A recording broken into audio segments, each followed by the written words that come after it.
2-3 years experience level దగ్గర జరిగే ఇంటర్వ్యూకి and also 5+ years of experience దగ్గర జరిగే ఇంటర్వ్యూకి ఎక్స్పెక్టేషన్స్లో డిఫరెన్సెస్ ఏంటో ఈ వీడియోలో చూడడానికి అయితే ట్రై చేద్దాం. సో ఫస్ట్ థింగ్ వచ్చేసి 2-3 years లెవెల్ దగ్గర ఒక let's say 2.5 or even 4 years experience దగ్గర మనం ఇంటర్వ్యూకి కానీ వెళ్ళినట్టయితే మోస్ట్ ఆఫ్ ద కంపెనీస్లోని non DSA companies, DSA specific companies ఆ ప్రాసెస్ కంప్లీట్లీ డిఫరెంట్ ఉంటుంది. బట్ నాన్ డిఎస్ఏ కంపెనీస్లో ఏంటంటే మనకి కాన్సెప్ట్ వచ్చా రాదా, అట్లీస్ట్ మన థాట్ ప్రాసెస్ ఎలాగుంది, ఆ ప్రాబ్లమ్ని ఎలా అప్రోచ్ అవుతున్నాం, థియరిటికల్ కాన్సెప్ట్స్ వచ్చా, అండ్ ఒకవేళ మనకు ఒక ప్రాబ్లం ఇస్తే కంప్లీట్ కోడ్ రాసి పర్ఫెక్ట్ కోడ్ రాయలేకపోయినా కూడా అట్లీస్ట్ అప్రోచ్ అవ్వగలుగుతున్నారా లేదా.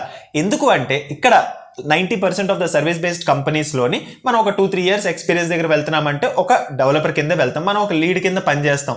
మన బిహేవియర్ ఎలాగుంది, మనం ఎదుటోళ్ళు ఫీడ్బ్యాక్ ఇస్తే తీసుకోగలుగుతున్నామా లేదా, మనకి బేసిక్ ఐడియా ఉందా అన్నిటి మీద, అంటే ఓవరాల్గా వాళ్ళ ప్రాజెక్ట్లో వాడే టెక్నాలజీస్ మీద మనకి ఎంతో కొంత ఐడియా ఉందా, ఇన్డెప్త్ ఐడియా ఉందా లేదా, మనం ప్రాబ్లం పూర్తిగా సాల్వ్ చేయలేకపోయినా మన థాట్ ప్రాసెస్, మన అప్రోచ్ కానీ ఎక్స్ప్రెస్ చేస్తే సెలెక్ట్ అయిపోయే ఛాన్స్ అయితే ఉంది. But on the other hand 5 years experience దాటేసిన తర్వాత మనం అప్పటికే ఒక సీనియర్ సాఫ్ట్వేర్ ఇంజనీర్ పొజిషన్లోనో ఏదో పొజిషన్లో ఉంటాం. ఎప్పుడైతే 5 years ఎక్స్పీరియన్స్ దాటేసిందో కాన్సెప్ట్ తెలిస్తే సరిపోదు, థాట్ ప్రాసెస్ ఉన్నా కూడా సరిపోదు. మనం కోడ్ రాయగలిగి ఆ కోడ్ కరెక్ట్గా ఎగ్జిక్యూట్ అవ్వి అంతా ప్రాపర్గా ఉండి మనం ఏది ఎందుకు రాస్తున్నాము చెప్పగలిగితేనే ఇంటర్వ్యూ అనేది మనం క్లియర్ చేయగలం. ఎందుకు అంటే 5+ years దగ్గర ఎవరినైనా తీసుకుంటున్నారంటే లాంగ్ టర్మ్ ప్లాన్, అంటే లైక్ ఒక 2-3 yearsలో ప్లాన్ ఏంటి అంటే ఈ తీసుకున్న రిసోర్స్ని ఒక లీడ్ పొజిషన్లో ఒక టీమ్ని లీడ్ చేయగలిగినట్టు పెట్టాలి. సో ఈ లీడ్ అనే వాళ్ళకి టీమ్ కోడ్ రాయలేకపోయినా తిను రాసి వాళ్ళకి ఎడ్యుకేట్ చేయగలిగిన క్యాపబిలిటీ ఉండాలి.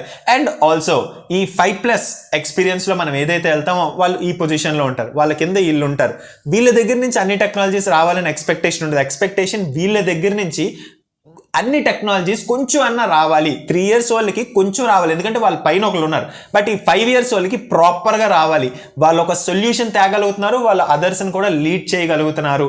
సో మనం ఒక 3 years దగ్గర కంపెనీ మారిపోయి ఆ కంపెనీలో వర్క్ చేసుకుంటూ తెలియకుండా 2 years అయిపోయిన తర్వాత, ఒక 2 years అయిపోయిన తర్వాత మళ్ళీ మనం 5+ years దగ్గర ఇంటర్వ్యూ ఇస్తే ఆ ప్రీవియస్ ఉన్న నాలెడ్జ్తోనే 90% అయితే మనం క్లియర్ చేయలేం.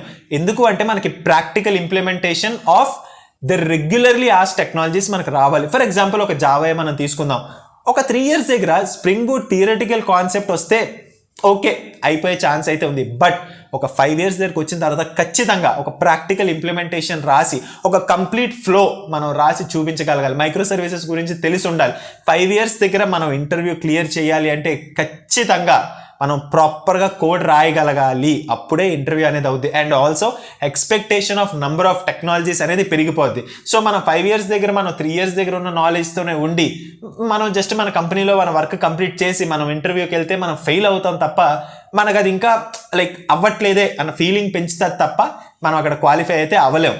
అప్పుడు సిట్యువేషన్ వేరే, ఇప్పుడు సిట్యువేషన్ వేరే, అప్పుడు ఎక్స్పెక్టేషన్స్ వేరే, ఇప్పుడు ఎక్స్పెక్టేషన్స్ వేరే. సో ఖచ్చితంగా కొంచెం టైం అనేది తీసుకొని ప్రాపర్గా కానీ మనం నేర్చుకోగలిగితే ఖచ్చితంగా మనం క్లియర్ అయితే చేయగలం 5 years దగ్గర మనం అనుకున్న ప్యాకేజ్ ఏదైతే ఉందో. సో ఫర్ ఎగ్జాంపుల్ మనం ఒక 3-4 years దగ్గర మనకి ఎక్స్పెక్టేషన్ ఏముంటుంది, ఒక 15-20 వరకు రీచ్ అయిపోవాలని ఉంటుంది. అదేవిధంగా 5-6 years దగ్గర మనం సమ్ 25-30 ఈ ప్యాకేజెస్కి మనం రీచ్ అవ్వాలని ఉంటుంది.